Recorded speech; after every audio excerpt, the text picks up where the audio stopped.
Hey everyone, how's it going? Welcome back to another video. So I wanted to talk about Season 11B, and I wanted to talk about the bigger events of like what to expect this season, because I've seen a few comments from a few people that were like, well, I'm excited for The Walking Dead to return, but I don't even know what to expect this season, because if it's based off of the comic, it's not going to be that exciting. And that stuff I actually do get. There's a few bigger events, I guess, that I think would actually be pretty exciting, but a lot of the Commonwealth arc is pretty boring. But the thing is like Angela Kang and the writers know that, right? Like, they obviously know that the last 20, 30 issues of the Walking Dead comics were pretty bland, right? Like, I think after issue 150, it was somewhere in like issue 150 to 160 where it just started to get really, I don't know, it was kind of boring. And there was a few in like I think issue 167, Andrea's death was really big. Obviously, a lot of us like freaked out over that. And then there was the reveal of the Commonwealth in issue 175, but like those were like little issues here and there. Like, it was one issue with like this like big thing that happened, and then a couple issues later, this other big thing happened. But the overall narrative was getting pretty bland, and we had no idea where they were going. And so when you look at the Commonwealth arc overall, again, there was those big moments like Dwight's death and then Rick's death later on. But besides that, a lot of the stuff in between, I think, was just, in terms of a comic story anyways, was so boring because we had to wait like each month, right? We had to wait a month to get an issue. And then you would get an issue, and an issue is like, what, an episode? So imagine watching an episode a month, right? So I think on the show, obviously the show for the most part has always been way more entertaining whenever they've done things from the comic. Even though a comic moment might look better, that individual moment might be better, the build up to that moment was always better on the show. Just because you have actors and actresses on the show, you can actually, it's better for obvious reasons, right? And so I wanted to talk about what to expect in season 11B, at least predictions of mine and things that are likely going to happen in this part, because this part's going to be really big. It is going to be a big part. It's just that there's a few things that I want to talk about here that I think that they could actually really get down right, that could make this part like literally the best of any Walking Dead content that we've gotten since Rick's departure, right? So anyways, before we go any further, make sure to be a subscriber if you want to get all my Walking Dead content like this. And also make sure to go follow me on all the social medias if you haven't already. I do have a Discord, or Discord server. I'm also on Twitch. I have Twitter and Instagram. Anyways, so let's talk about the big things that we can expect from part 2. There's a lot of little things that maybe we can talk about near the end of the video if I do remember. But there's like some big things that are going to happen. Again, I'm including like Daryl and Connie's reunion as like a little thing, because it's big, but it's not going to be that big, right? Like, it's going to be kind of cool to see that reunion happen, but I'm kind of over it at this point. I want to see that reveal, sure, but I hope that reveal isn't like the big part of the story. And I don't think it necessarily really has to be. Maybe it's a way that episode ends. But I want like Alden's death to be really big, because I think Alden's death is actually going to be a very big moment in the series. I think that, he's been a pretty big fan favorite, I'd say, for a long time. Everyone really liked him in season 8. He just, and I think that was intentional because Gimple and them came up with the character. He has, for the most part, taken over Dante's role. Yeah, Maggie and Alden never had that close relationship, but he's basically been that character. He's been a really great character. He is severely wounded right now, and I really think that he is likely going to die. And my predictions for his death is, I think it should be done 2 ways, and I think these 2 ways, depending on how iconic the visuals look, could make this really iconic. I think he should be potentially burnt, like that walker we saw in episode 3 of season 11, right? We saw that walker, I'm guessing it was a person that was actually burnt there by the Reapers. I think it would be cool if a Reaper actually found Alden, or a few of them, and they killed him that way, because maybe Maggie and Negan show up to that church and they find him there on that cross or something like that. I mean, could you imagine? Just the visuals of that alone is iconic and epic. It would be up there with my favorite deaths ever on the show. Like, just visually, it would look so good. If you don't want to do that, maybe you can do a thing where they go there and they just find him as a walker. And he's a walker in that church. He's standing in front of a cross. He kind of turns around. You can do a really cool visual thing where it just looks really incredible with the cross behind him and all that. That could also be really cool. My point is, I think Alden's death, I really believe at this point, kind of needs to happen. Because I think if it doesn't, like, why was he there the entire time? Why was he gone for the last however many episodes? It kind of makes no sense. It's your last season. You haven't killed anyone major off. I think kill Alden off, and I think it should happen in 9. Or if not 9, because they have a lot of stuff to do, do it in 10. And I think doing the whole Reaper thing with I really think if he was burnt, I think it would be amazing. I think it would actually be so shocking and sad. Yeah, I think that would actually be up there for people's like, and that's the thing too, is like when I say stuff like this, I always get people in the comments saying like, man, you're so messed up. But like, that's the thing with the show though, like all of the bigger moments, the most iconic moments throughout the entire series has been like these crazy big deaths or big moments, right? That's always been the case, right? Like you think of the Herschel's death. It's sad that he had to go, but that's such an iconic moment, you know, when the governor's like liar or whatever, and then he cuts Herschel's head off, or I guess tries to, and then obviously Rick's like no and whatever, and then fires, and the big war starts, right? That was such an iconic moment. All moments like that throughout the series have always, or the best moments have always been defined by a big character's death, and I think Alden's death should be up there. Anyways, something else that I think could happen in season 11B, and I'm only saying Ezekiel and Gabriel because they've been the two characters that people have thought were going to die now for like, what, 2-3 years? Like, people thought Ezekiel could die in season 9 because obviously in the comic, he dies during the Whisperer Pike scene.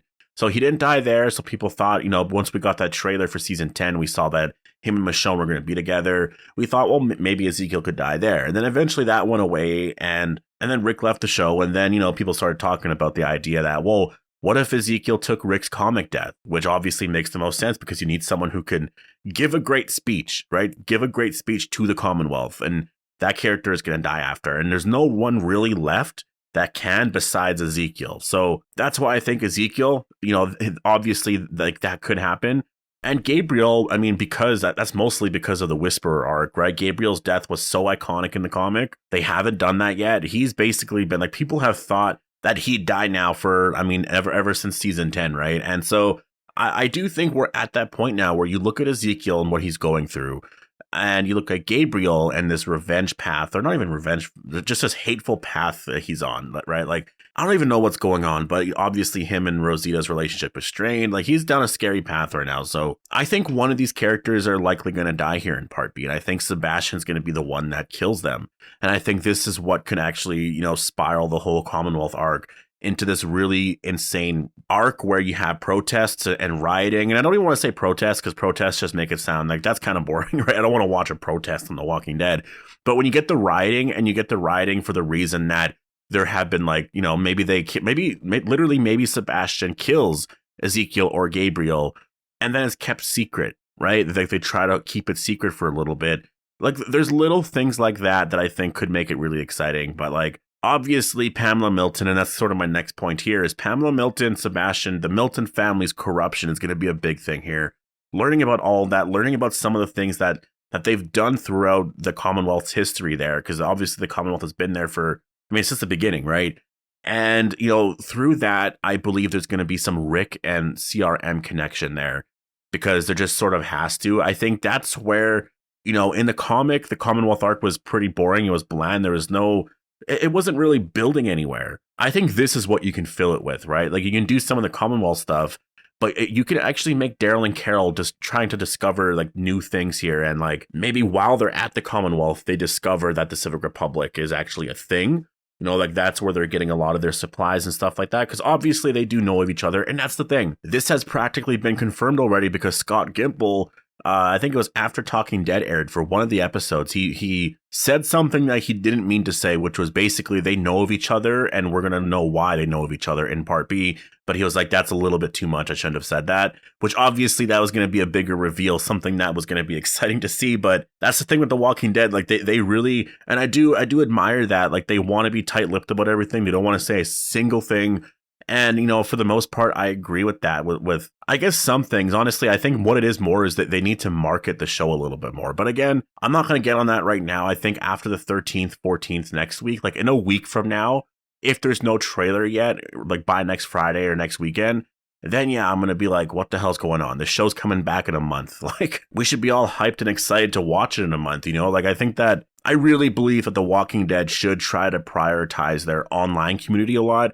because I think that that's where people are really hyped about it. That's where people talk about it so much, right? Like I do videos, a lot of other YouTubers do videos, people are on Twitter constantly, on other social media platforms talking about this. I don't think people are really talking about The Walking Dead too much outside of the online community for the most part, right? Like maybe they watch it casually, because obviously they're getting millions of views, right? So like on this channel, I have like, I don't know how very many subscribers, like that's nowhere near the amount of viewers that watch this show. So obviously there's a majority, I think, of the people that watch The Walking Dead most likely don't, but that minority, like us in the online community, I believe are like the loudest and the ones that really celebrate it so much. We're like the hardcore fans, and I think that it should be marketed towards us a little bit more, at least get us excited and hyped up. But yeah, anyways, the Commonwealth mysteries, Sebastian's corruption, Pamela Milton's corruption, the connection there with the Civic Republic, and potentially finding out about Rick's survival, which obviously they are going to at some point this season. They're going to find that out. It's just a matter of when, right? And then that's where you can actually get into some of the stuff with like possibly running walkers, right? Like, could they find out that there's another variant of walker out there? Because if you remember that post-credit scene, they mentioned Toledo, Ohio. The Commonwealth, I believe, are in Ohio. I know it's not exactly confirmed yet, but if you go back to that one shot in season 11, we actually saw the flag, the Ohio state flag in the Commonwealth. So like that practically confirms it. I think their meeting point was somewhere in Virginia, but I think from there, the Commonwealth took them to Ohio, right? Because they're pretty far away. But anyways, we'll get that confirmation. I believe they're somewhere in that area anyways. It's all within the same area. I think Pamela Milton, because again, before the apocalypse even happened, Pamela Milton's family, the Milton family, they have confirmed now was as powerful as like the Kennedy family in the real world. So I believe that there was a lot of stuff that happened there, and that's why the Commonwealth is as advanced as it is, and some deals made with the Civic Republic, and why they have as many resources as they do. Like I actually think the final season is going to be so big in comparison to the comics, because there's this whole thing of the Rick movies and so much like real world ideas that Gimple came up with, like certain things that likely would have happened. And I think, when you look at Kirkman's Walking Dead universe towards the end, it definitely feels very small. It feels like all politics, or politicians anyways, not politics, but politicians and leaders of the world just kind of went away, and it kind of feels very small and not big at all. Whereas in the show, things feel so much bigger, right? Like maybe the president or other politicians, very powerful families in the United States were able to actually survive, take resources, and actually build up this community and maintain that and make these deals and this and that. And I think that's stuff that Daryl and them can find out. And we know that's going to play a big role in the Rick movies, which is why, all of us are obviously so excited for that. But yeah, anyways, I'm going to leave it here. Definitely post your thoughts down below. Hope you guys all enjoyed the video. Right now, I guess tomorrow I'm going to start to do 2 videos a day. I'm going to get back on that. I've just sort of been like not wanting to do too much because there hasn't been a lot to talk about, but I do have a lot of videos here that I want to get to and just sort of get through it, because that trailer is likely coming out next week for sure. I'm like, my guess is it is going to be coming out next week. So I want to be able to like get all my ideas done, because then once that trailer comes out, there'll be a whole bunch of other videos we can do, right? And talk about. So anyways, yeah, thank you so much for watching, and I'll see you in the next one.